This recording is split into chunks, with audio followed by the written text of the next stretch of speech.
Simpson, and this is my co-host Paul Hoyt, and together we are working on curing racism.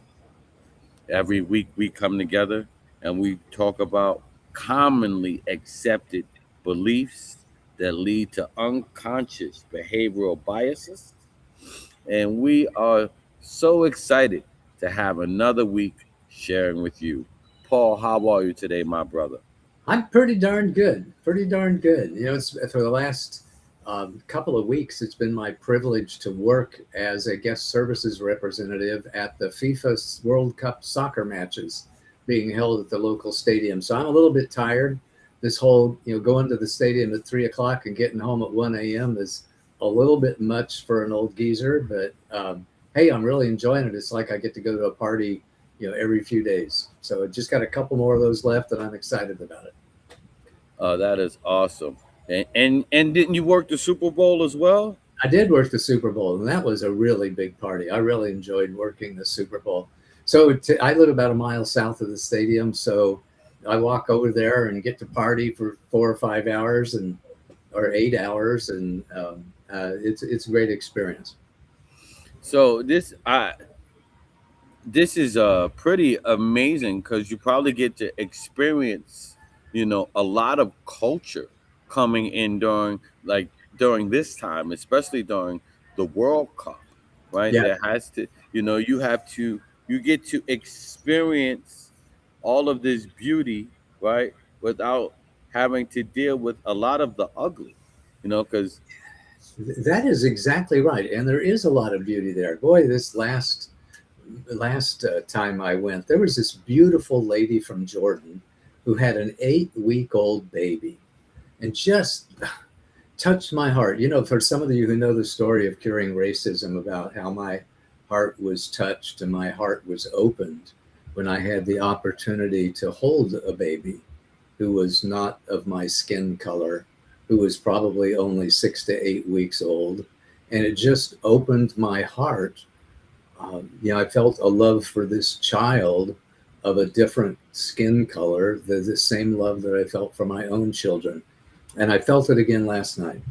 Felt it again last night when this lovely, lovely lady from Jordan showed up with her 8-week old baby. And it's just a precious, precious experience. Interesting fact: in the Super Bowl and in the 4 FIFA matches that I have been to so far, I've only seen one person who was a little bit out of order, a little bit out of line, a little bit saying things that weren't appropriate to be said. And that was a gentleman during the Super Bowl, and I just gave him one of these, and his wife grabbed him real quick and settled him down, as women oft do. Um, but the rest of the time, the people have just been beautiful, whether they're from Jordan or Algeria or Paraguay or wherever they're from. They were all just there to have a good time and enjoy the game and enjoy the experience of being in a crowds of 70, 80, 90,000 people with each other.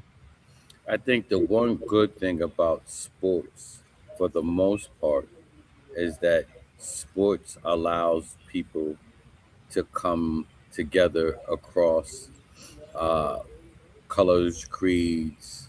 You know, it was I was watching this great video the other day, and it was this white girl.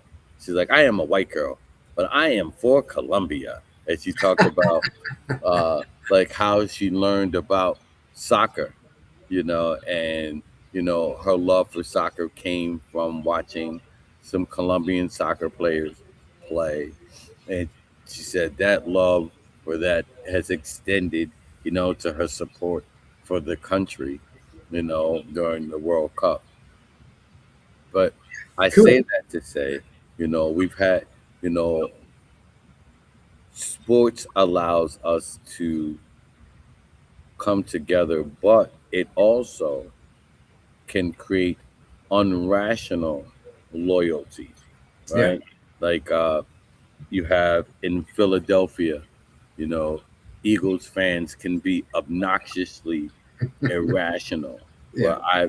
where you can play for another professional sports team in Philadelphia and still get beat up by Philadelphia Eagle fans if you're in their stadium and not be a fan of the Eagles, Amen right? to that. And it goes back, and I wanted to bring that up because, what is it to be a thinking, rational adult, right? That's a real important conversation in today's society because we see people in positions of authority and positions of influence who certainly don't fit my standards for what it means to be a mature and responsible adult. They're acting childish, they're calling people names, they're being cruel to people that they've never met. And those are not the type of people that I want to see as role models for my children and grandchildren, or for anybody's children or grandchildren too. So, let's chat about that for a little bit, Paz. Let me Yeah, just ask you that question. What does it mean to you to be a responsible adult in today's society? I think for me, it's an understanding of what it is of right and wrong, and to be able to stand on the right side of being right, right? That doesn't mean that I am always right, right? Because we are thinking individuals, right? So I may be corrected, but when there are things that we know are morally wrong, we know are criminally wrong, we know are spiritually wrong, for us not to sit silent and to just go along to get along. I find that many times I am ostracized, and I am okay with it, right? Because I am willing to stand for what's right, right? If that means that if someone is being racially biased, right? To tell them that they are doing something that's racially biased. If someone is doing something that is criminally wrong, to tell them, hey, that's criminally wrong, right? I am blessed that I do a lot of work in my city around gang members and around people that are formerly incarcerated, and you find that most of them didn't do things because they thought they were criminally wrong. Most of them were doing things out of survival. Yeah, out of survival and just following around and wanting to be accepted by their crowd, and wanting to feel safe by being in a family. And that's the way that you bond with your family in many cases, is that you do stuff together that you wouldn't normally do. Yeah, Maybe. Yeah. So yeah, I think that's a big, I love what you said, because a big part of that is taking responsibility for the impact and the influence that you have on this generations and for generations to follow. There's this concept in personal development called emotional intelligence, which typically has four quadrants: self awareness, self management, social awareness, and relationship management. And that's all about how we interact as individuals. But I think that what we are talking about goes beyond that. It goes beyond being mature, it goes on beyond having emotional regulation. It means taking responsibility. It's seeing the opportunity that you have to contribute to the betterment of society, to the benefit of generations to come, and doing what you can with the power that you have to make this world a better place. yes. I mean, and the greatest thing in the world that we have is free will.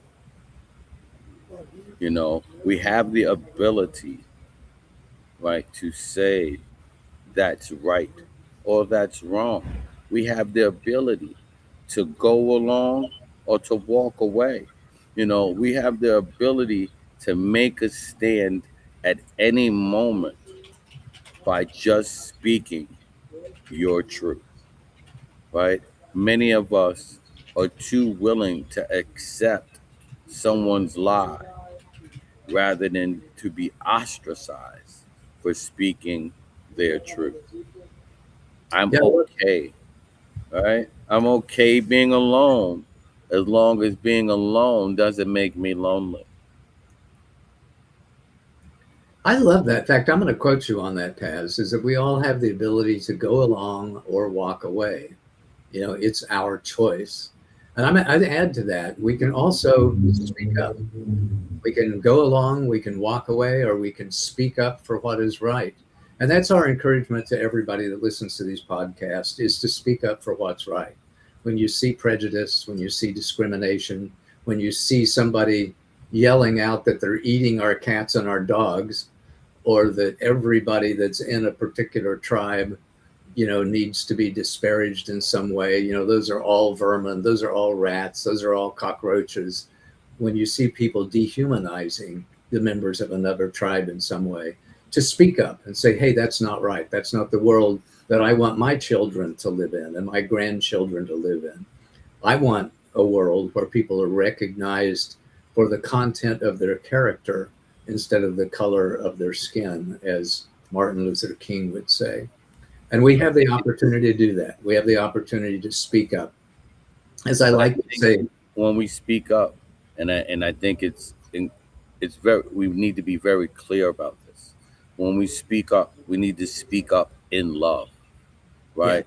Because when we speak up out of love, right? When we speak up in hate, right? We don't allow ourselves the ability to come together.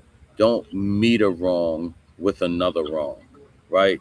Don't hear that they're eating our cats and dogs, and then you spew out something just as outrageous, something that's just as outlandish, right? You can speak up and say that's wrong. You can speak up and speak in love, but we don't want to meet hate with more hate.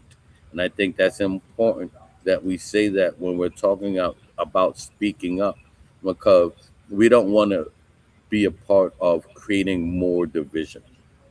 that's absolutely right. And that, and most people know that I've got this project called the Good Power Project, where we help people become stronger, more confident, and capable.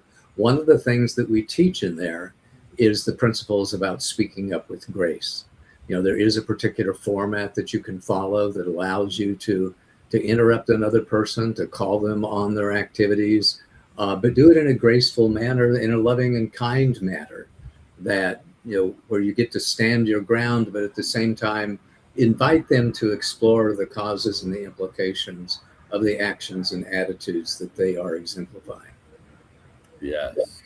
Like it's it's so important for us to be human, right?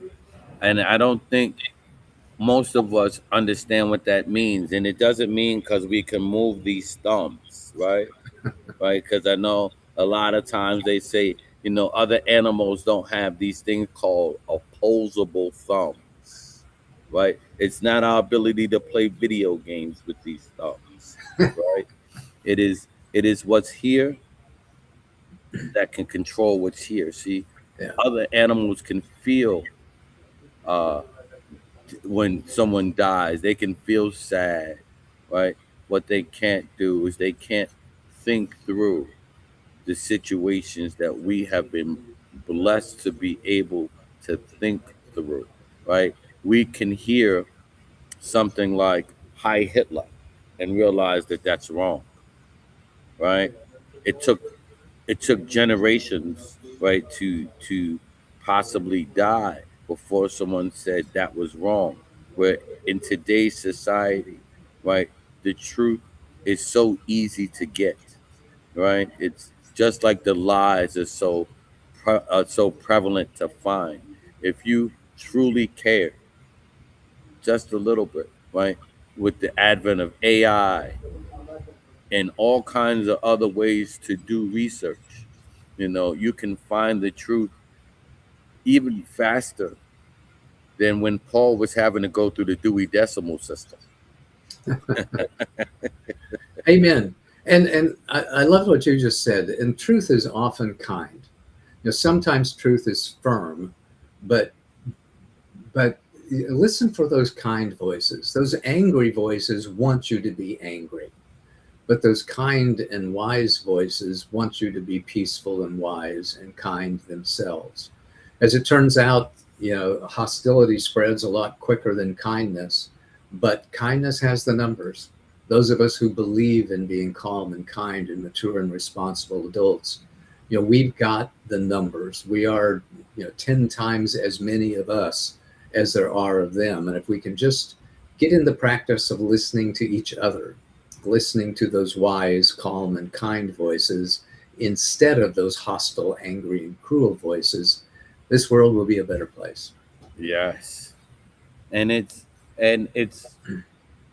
necessary, right, at this point, because some of us are getting older, Not right? me and you, of course, but Right. And we don't want to turn this world over to a more violent group of individuals.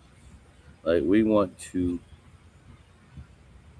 create a world that's a lot more loving, yeah, because those of us who are getting older have been less willing to stand and right, and have been more willing to go along to get along. We're finding that this newer generation is a lot more violent than mm, we were. mm, So it's important, especially because this is our future. This is our uh, people that are going to lead this country as we get older. We talk about how wrong this generation is, instead of thinking about how wrong did we lead them, yeah. right? Because if we take responsibility for the lead that we gave them, right, we can always reprogram, we can always redirect, we can always point them in a direction that makes us all happier, loving, kinder. But it takes each and every one of us to say, this is what I did, right and wrong, right? I am not perfect. I have not always been this kind individual, right? There were many. There was, just like I am the happiness engineer, right? There were about 35 years I was the minister of misery, right? I I punished a lot of people because I was young and angry and didn't know how to express myself in anything other than anger, right?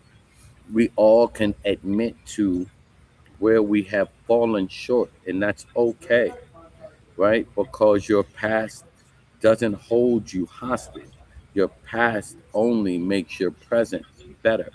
So if you can say, hey, I wasn't always as happy. I didn't always keep a smile on. I wasn't always as friendly. But today, I'm going to be the kinder, more gentler, more loving person today. And I'm going to work on that every day. I'm going to own, right, my errors. You can't beat me up with the things that I did wrong, because I own them all, right? I own them all because they are not who I am. They are who I was. I love that. I love that. I think that's a great way to, to kind of close up the conversation for today too. Is this encouragement to everybody to learn to see through the superficial differences that divide us so that we can discover the common values that unite us, to step up to the opportunity that you have and the responsibility that you have to be a mature adult in our society, and use your influence, use your personal power to have an impact on this world in a very positive way for generations to come. If there are ways that Paz and I can come together to help your organization, your community, um, have a more inclusive, have a more mature, have a more adult and responsible outlook on life and actions and behaviors within the community, then kindly let us know. Go to curingracism.com, send us a little message.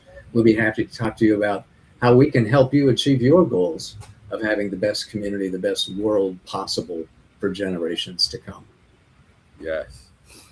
And know that you are good enough, right? You don't have to put on a mask. You don't have to try to fit in. You don't have to force your way. Your tribe is waiting for you to love you enough to show up as your authentic self. Love it. Love these Wednesdays with you, Paz. Yes, sir. Yes, sir. And make sure, even if you can't bring us to your place of business, to your home, you can take a piece of us by getting the book, Curing Racism. You can get it on our website, curingracism.com, or wherever you buy your favorite book from. You'll find a smiling face of me and Paul as little children on the background, and then you'll see how great this journey has been. So, Paul, I'll let you have the last word, my brother. Oh, wow, the last word. Um, I'll end this like I like to end most of my professional meetings, which is simply this: until we meet again, be brave, be strong, be wise, and as much as you possibly can, love everybody and everything all the time. Love you, Paz.